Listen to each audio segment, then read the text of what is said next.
It's your boy ASJ, and by the title of the video, I got some heat for y'all today, man. So, as you guys heard at the beginning of the video, this is like more of an emotional, ethnic type of beat. I really love making ethnic type of beats because it's just beautiful. You know what I'm saying? The chord progressions and the different scales that you can use. Mostly like using like a harmonic minor. You know, you can use those things, or you can just use minor keys. You can also use Japanese scale, the Frege scale, all those other scales. You know what I'm saying? But today I'm going to show y'all how I made the beat y'all just heard. Alright, man, so jumping into the actual first piano, I actually had two different variations of this piano. I had the simple version of the piano, and I had just my original version of the piano. The simple version of the piano, I felt it fit better to introduce the song, and then the original piano had a little bit more notes to where I included it in the bridge. So I'm gonna show you guys what I did for the original piano.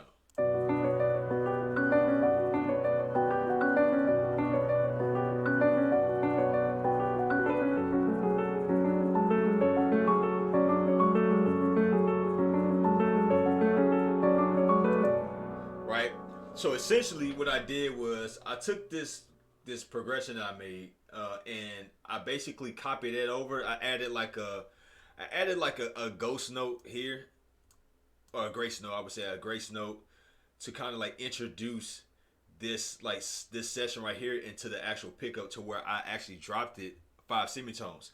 So basically this first part of the beat right here, the first 4 measures, 1, 2, 3, 4, this is basically like, you know, the first pattern. And all I did was I took this same pattern, changed up a couple notes, and then I basically copied that over and I dropped it 5 semitones. So so as you can hear, say if I were to just select all these notes here, select these notes here, and then basically bring it up 5 semitones, it sounds like this.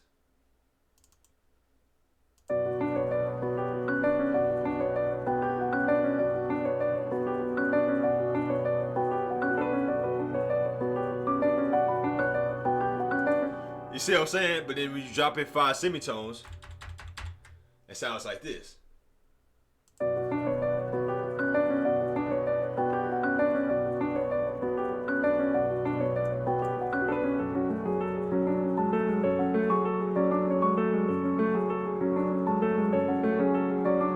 The best thing that you can do with pianos, man, is to really mess with the velocity. And if you're wondering where I got the actual piano out of, if you love the sound of that piano, it is actually the Noir Pier, and it's I just basically had the what did I say? Man, I need some glasses. Some Bald Clouds, Noir Pier piano. I mean, it's probably one of the best ones. I mean, Keyscape has some really good ones, but I really love the textures of this Noir Pier piano. Alright, so moving on, we now have the low strings that was paired with the piano in the beginning. So the low strings is basically simple. It's a B note and it's an F sharp.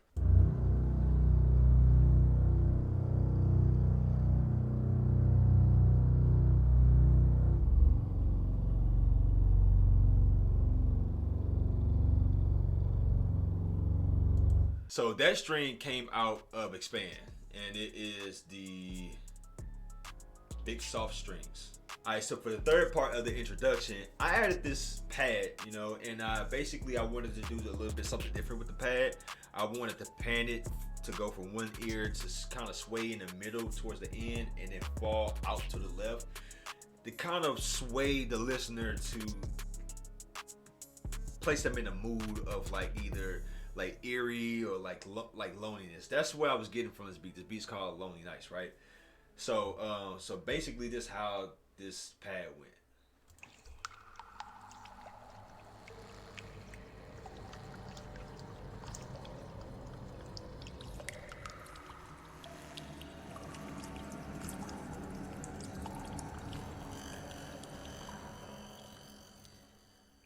Alright, and what I also added in the introduction was basically like a wolf howl.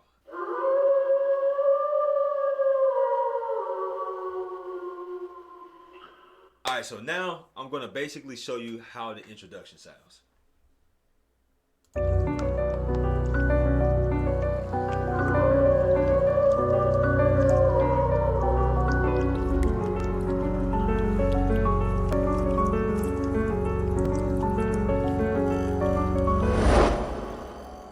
Alright, so now we're gonna jump into when the beat actually drops. So right now I have just minimum things playing.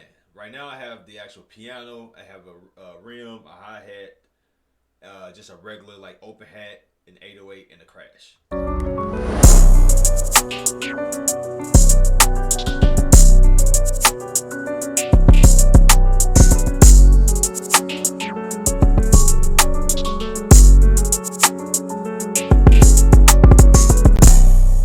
Alright, so first off we have the rim. So basically this is when you have an actual drummer, they have the stick and they hit the actual stick on like the rim of the snare drum, which gives it a really nice sound, right? It gives it that distinct sound of an actual rim shot.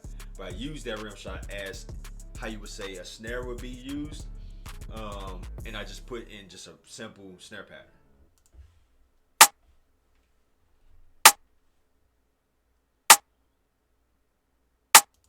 Alright, so next we have the hi-hat. And what I did right here is I played around a lot with the velocity of the hi-hats, as you can see here. You can see that some of the hi-hats are like extremely low. I liked how it had that effect to kind of like bounce around and dance around, and gave it that extra bounce to the hi-hats to where it sounds like one is like kind of like echoing after another. So as you can see, I did add just some simple snare rolls. I mean, not snare rolls. I added some simple hi-hat rolls. I mean, this hi-hat pattern is like extremely simple. It's nothing really major to it.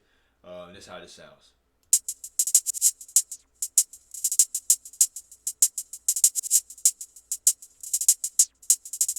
And I also paired that hi-hat with another. They're basically lower in like an actual frequency than the other ones. I didn't want those to shine too bright to kind of overshadow what I wanted the original hi-hats to do. So I kept those at a reasonably low velocity. And this is how it sounds all together.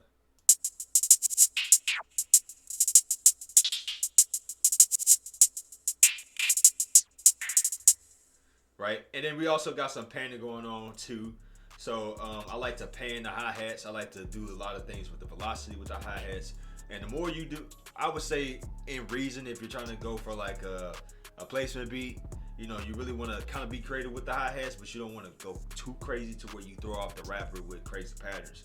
Same goes with the drums, but I didn't really make this beat for like placement. I made it just out of, you know, emotion. And some of the effects that I put on this hi-hat was basically a fruity reverb. I turned the wet up to 9%, the ER, and I turned the low cut up a little bit. I always turn the low cut up a little bit as well. The main thing that kind of gives it its character of this hi-hat is this effectrix. So I drew in some patterns on the effectrix. So I'm gonna play it without the effectrix. So I'm gonna just basically silence that.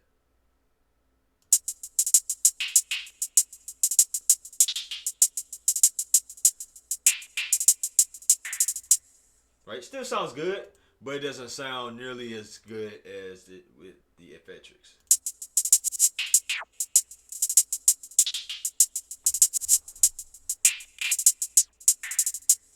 All right, so now what we all love the 808. Shout out to Try Freeze for this amazing ATL Culture drum kit. And this drum kit is it's like one of the best drum kits out there. And I can't lie. So shout out to Try Freeze on this dope ATL Culture drum kit. So basically I just had a really simple 808. As you can see, I did play around with the velocities as well. Velocities, like I say, they mean a lot. You know, it adds flavor and bounce to a beat.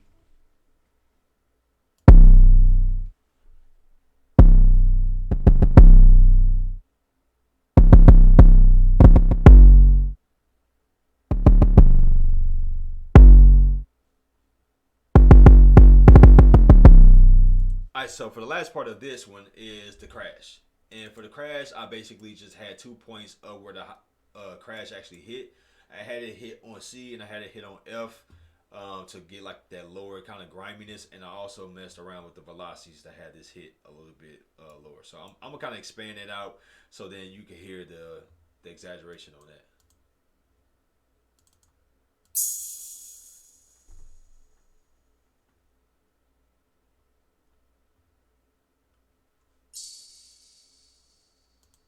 All right, so next up we have an open hat, and basically what this open hat does is it just hits on the accent of all the other hats that I had.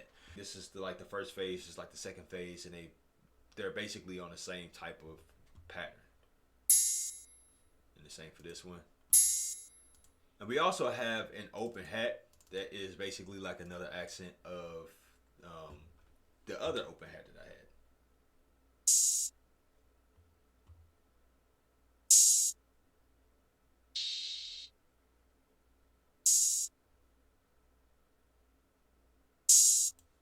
And I basically played around with the velocity on one note, and then I also did a little panning to kind of give it a little bit of flavor, to kind of have the accents breathe in between each other and kind of shine, because I didn't want all of the open hats to hit like straight in the middle. So I had an idea just to have certain ones like hit on the left side, some hit on the right side, some hit in the middle, to kind of create some diversity with that. All right, so for the last accent that we have, it's this thing that kind of sounds like a spinner. So I just called it a spinner, right? It's actually a shaker.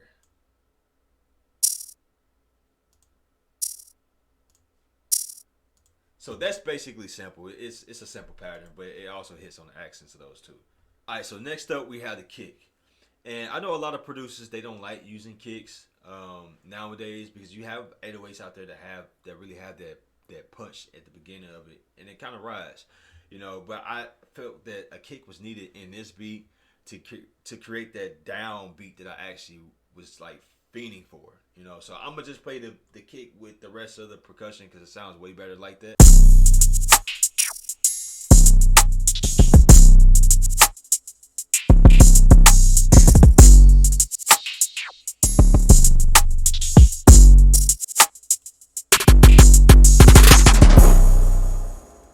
All right, so next up we have snare roll, right? So this snare roll was basically like a tension creator of the bridge, and the bridge builds to go into the intensity of the second phase. I freaking love this part, you know what I'm saying? So here's how the snare roll actually sounds.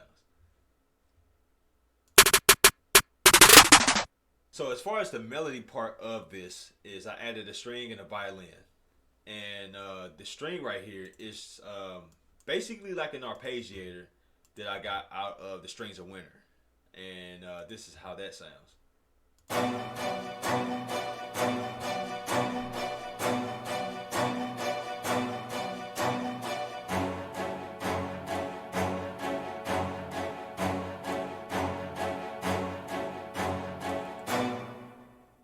All right, so next up we also have the violin, and basically the violin complemented the actual strings of the winter.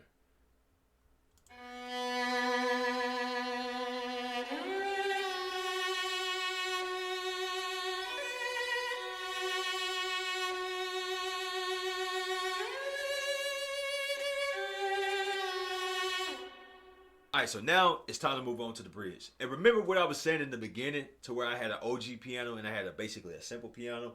Well, this is the OG piano where I felt it fit better because I had a little bit more notes and going on with it for a bridge than it would be for an intro.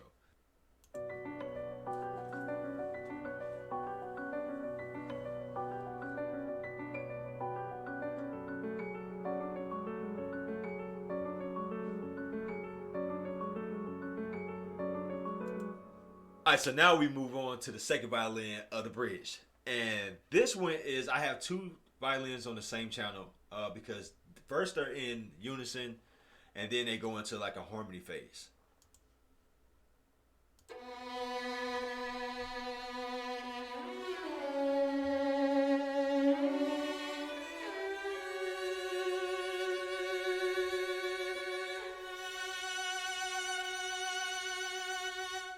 And this violin here, well, these two notes are basically the same thing. They're F sharp, so those are also in harmony, unison. Sorry, those are in unison. But these uh, three notes right here, Those are in harmony. All right, so moving on to my next violin, I had a mixture of staccatos and half notes. And then at the end, I added in like a little whole note. Basically, these get two beats, this gets four, right?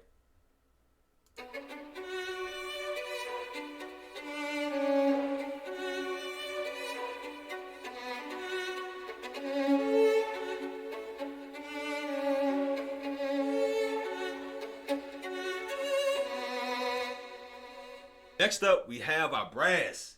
I love brass. And essentially, I just created some harmony notes between here. And I basically stuck in, I kind of followed that tension note type of rule. Of course, like as you can see, like these are tension notes. These are tension notes. It kind of creates, and also these not so much as tension notes because they're not really next to each other, but basically keeping some tension notes throughout the chord progression, it adds like just a dark vibe to it. You know what I'm saying?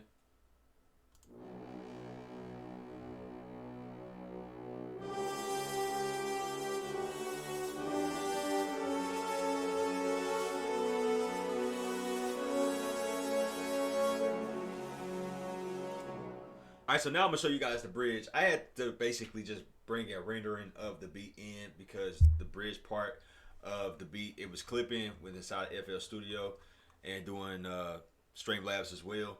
So I just brought in basically like the snare roll into the bridge right here, and then I'll kind of like just play a little bit of the second verse so you guys can get a taste of that.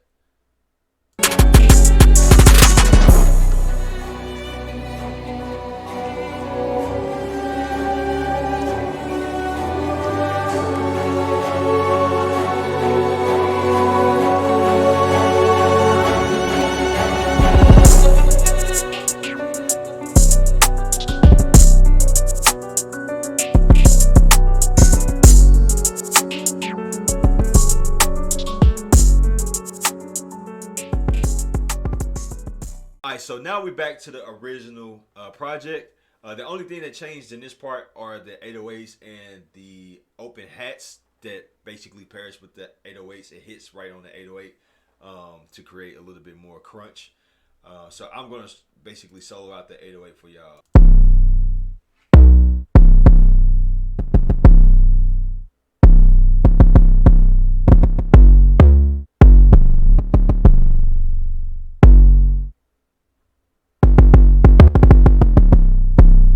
Alright, so kind of digging in deep to the actual 808s is now we have basically like a glide note here, and it goes into this into these 808s. It's not a roll, but it's in triples.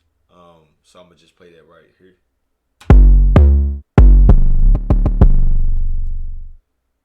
And then towards the end, where the actual beat was going to basically transition to to basically like a breakdown, I added in some more rolls here and some velocity changes.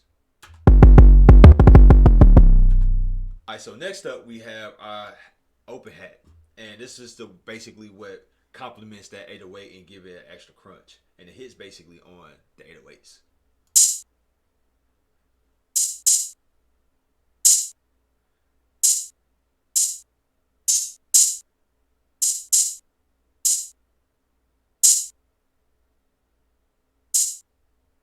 Now, basically, if I were to put it together, it would basically sound like this.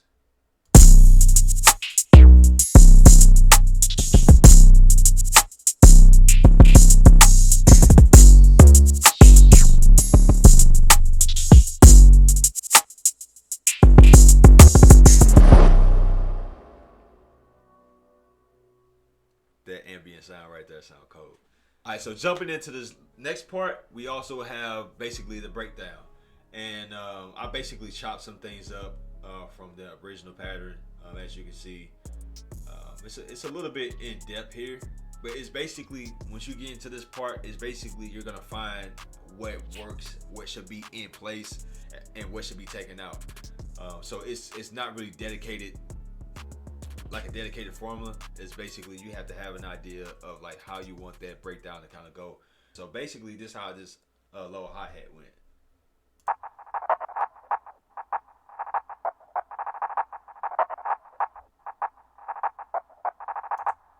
I didn't really use this part, but I just kept it there just in case I actually needed it. So I basically just used this what's highlighted in red. So as the beat breaks down, it goes into this.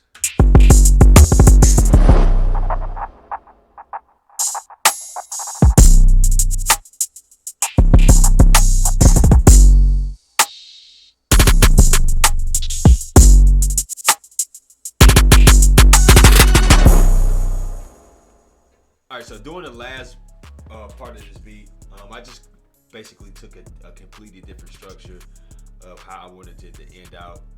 Basically, what I did was I just grabbed the piano that I used, the sample piano, and then I ended it with a crash, and I had basically like a low string in that same pad from the beginning of the video, and then I added in like some vocal phrases and like basically like a percussion sweep.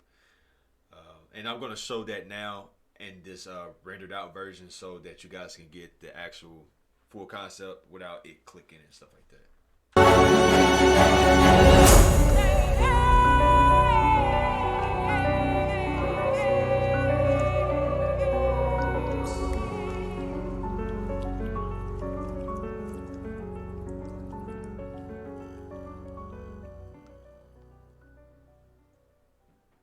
Alright, and guys, if you're wondering where I got that vocal phrase from, that really ethnic one, you can get it from SonarScore Ethnic Vocal Phrases. I can't remember how much this was, maybe like $50, maybe $60 or something like that for the actual library or inside the contact.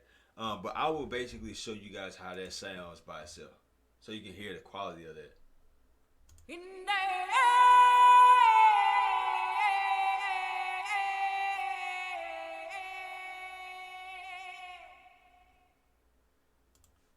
And basically the beat rides out.